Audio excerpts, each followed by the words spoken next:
The Titanic sub runs out of oxygen at 6 a.m. Eastern Time on Thursday. That's the deadline rescue teams were racing towards to try and find the 5 people on board alive. Here's a timeline of events since the sub set off and the race by search teams to find it, according to the US Coast Guard's estimates. This is an incredibly complex search operation. We're losing time and we're losing opportunity to find them alive. On Saturday evening, British billionaire and adventurer Hamish Harding, one of those aboard the submersible, posts saying, "A weather window has just opened up and we're going to attempt a dive tomorrow." He doesn't post on Facebook again. At 8 a.m. on Sunday, the Titanic Submersible begins its descent, triggering the 96-hour countdown, which is the window of oxygen supply the vessel has from the time it's sealed. It should be a 2-hour descent to the wreck of the Titanic, which lies at a depth of 12,500 feet in the North Atlantic Ocean. But 1 hour and 45 minutes after setting off, communications between the sub and the surface vessel are lost. The submersible has been scheduled to return to the surface at 3 p.m, but it fails to appear. The Coast Guard is notified at 5:40 p.m. By Monday, US and Canadian ships and planes are swarming the area, some dropping sonar buoys that can monitor to a depth of 13,000 feet. Search teams stress that this is a remote area and a challenge to conduct a search. Officials also ask commercial vessels for help. On Tuesday, more people on board are named. Pakistani-born businessman Shahzada Dawood and his 19-year-old son, Suleiman. Their family ask for prayers for their safety.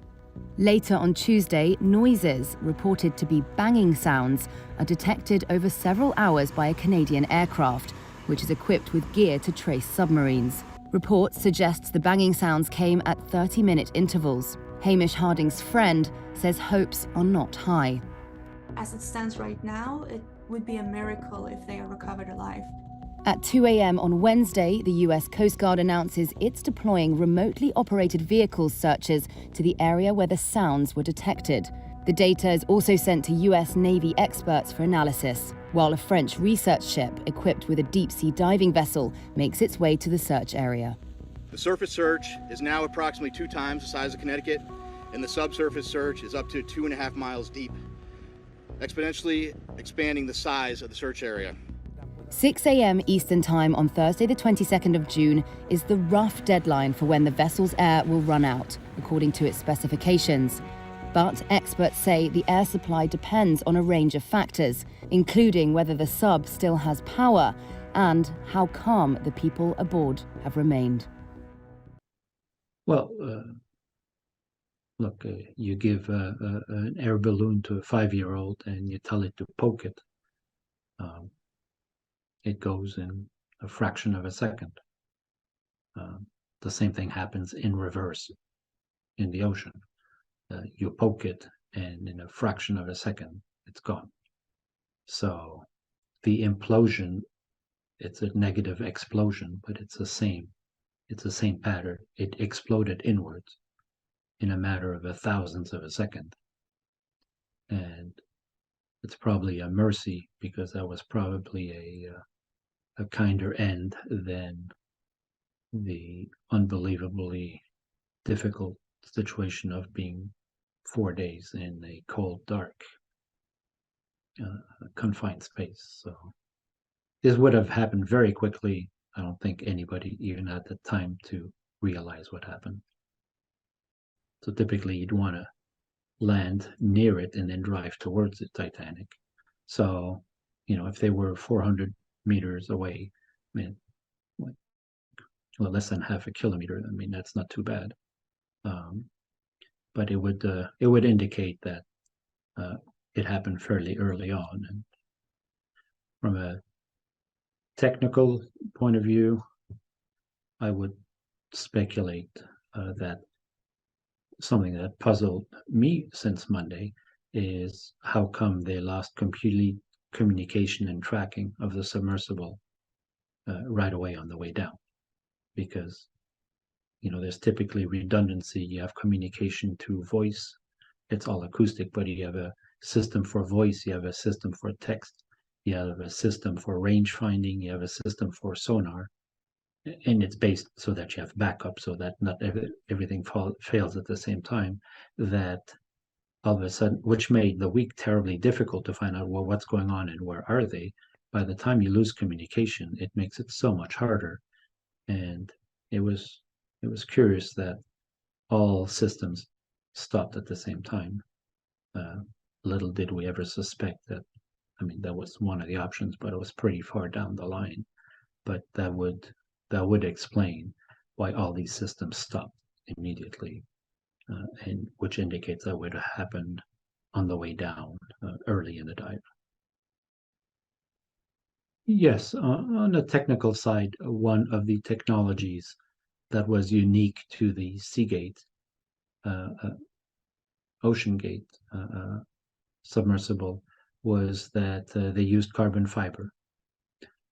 Nobody had ever made a carbon fiber pressure hull for that depth before. And it is very difficult to test and verify.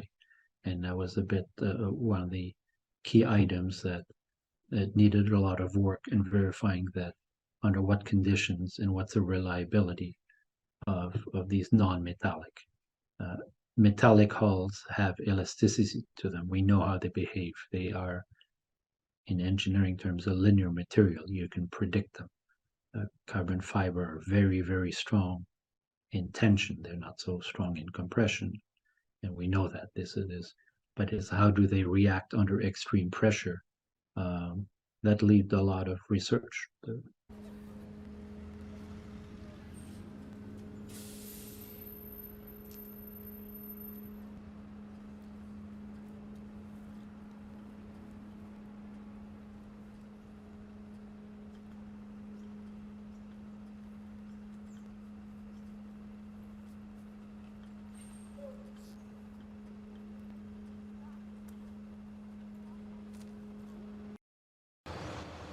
Heartbroken, honestly.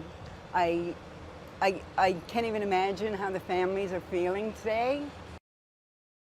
It's so sad that, that it imploded and they may not recover the people. It's very sad, really. It's an interesting story, and I'm sure the whole world has been watching. So it's disappointing that they were unable to help them, but, my heart goes out to the relatives and the people. And the United States Coast Guard did a wonderful job, as other countries did together, and they did what they could. So we're proud of them. I'm really devastated to hear that they found the debris and not being able to raise them up from the bottom of the ocean. I was just profoundly hoping all day and all day yesterday that they would actually be able to save them. We've just all been really hopeful that there'd be some good news, that, there'd be some miracle and it would be something to celebrate, but it's really sad. And I guess it's like here you can't trust the ocean, and so it's a reminder that Mother Nature is just in control and we're at her mercy, and it's scary. It's really sad. We were always hopeful that with all this help coming from around the world, that they would be found. And now it's just heartbreaking that they're not going to make it. So we really feel for their families.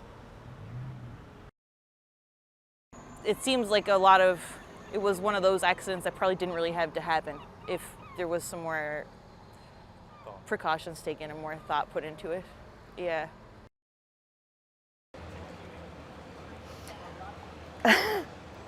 Sorry.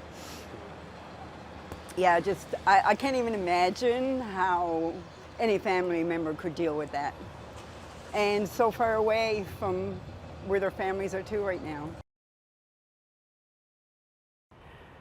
I can't imagine a worse way to die than to just run out of there in a cramped little space like that. It's my worst nightmare, and as I say, I just profoundly wish that they would find them and bring them up.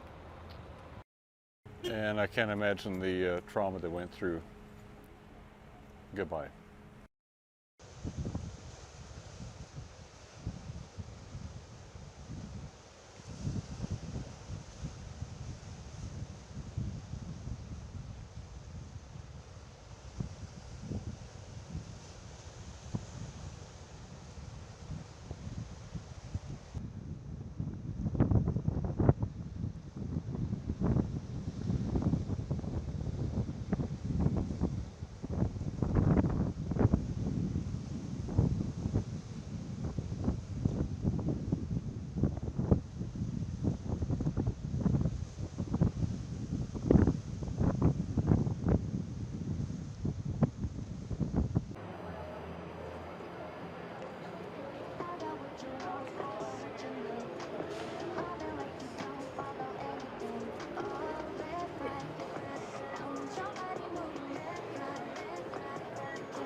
Yeah, I think they're idiots, to be honest. Why would you put your life at risk when you got that much money in a very stupid, like, little thing with no technology in it, no GPS, nothing. I think it's a tragedy, as any tragedy, but I think it was highlighted because basically there was a certain group of people that chose to go on that trip, and probably it gets a little bit more of media attention than the usual disasters that happen out there in the sea. That's what I think. And what do you think about that? You know, why is that, you know? Why is that? I don't know. It's probably because generally famous people and people who are high up there get more attention than regular people. I think it's very sad with the technology that we have today. They should have found those people. They should have brought them up, you know. They should have sent another one down there because they have, you know, the equipment, you know, the United States, the Navy, all that. They should have sent another one down there to come get them. There is something exotic and special with Titanic, so to a certain extent I can understand it, because I come from Norway. I'm teaching English, and you know, everybody of us have heard about Titanic, so it's something mysterious, something particular, so to a certain extent we can understand it, but it's just that it's so dangerous, so they should actually have more than one thought in mind when they do things like this. It's a sad situation all around. The Titanic has taken 5 more souls and it's a wreck.